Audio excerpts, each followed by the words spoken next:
ஓயாத அலைகளாக ஒலித்துக் கொண்டிருப்பது புதுவை கடற்கரை. உலகமெங்கும் மிக பெரும் நீர்க்காடு சூழ்ந்திருக்கக்கூடிய இந்த பெரும் நீர்ப்பரப்பு எவ்வளவு பார்த்தாலும் திகட்டாது.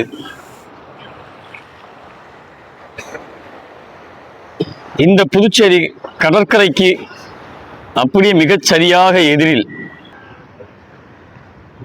மிகச்சரியாக எதிரில் பிரெஞ்சு காலனி. பிரான்ஸ் தேசத்திலிருந்து பிரெஞ்சு கிட்டத்தட்ட ஒரு 300 வருஷமாக இந்தியாவில் இந்த புதுச்சேரி மாநிலத்தை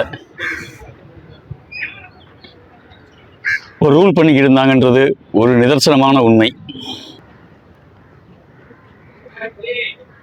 இதில் ஒரே ஒரு விஷயத்தை நான் சொல்ல கடமைப்பட்டிருக்கேன்.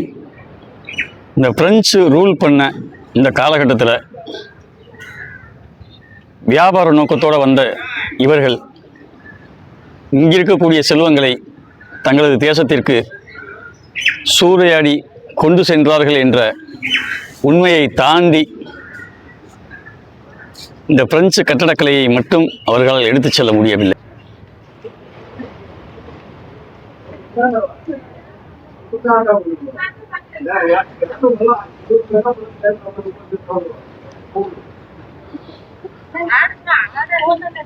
ஆமாப்பா, ஆமா, இதை மட்டும் அதனால கப்பலில் ஏற்றிட்டு போக முடியல. அதனால இது மாதிரியான அந்த கால கட்டடக்கலை மட்டும் இப்போ நம்ம கண்ணு முன்னாடி அப்படியே இருக்கு. கப்பலில் தூக்கிட்டு போக முடிஞ்சுனாக்க இதையும் சேர்த்து சுவாகா பண்ணியிருப்பாங்க.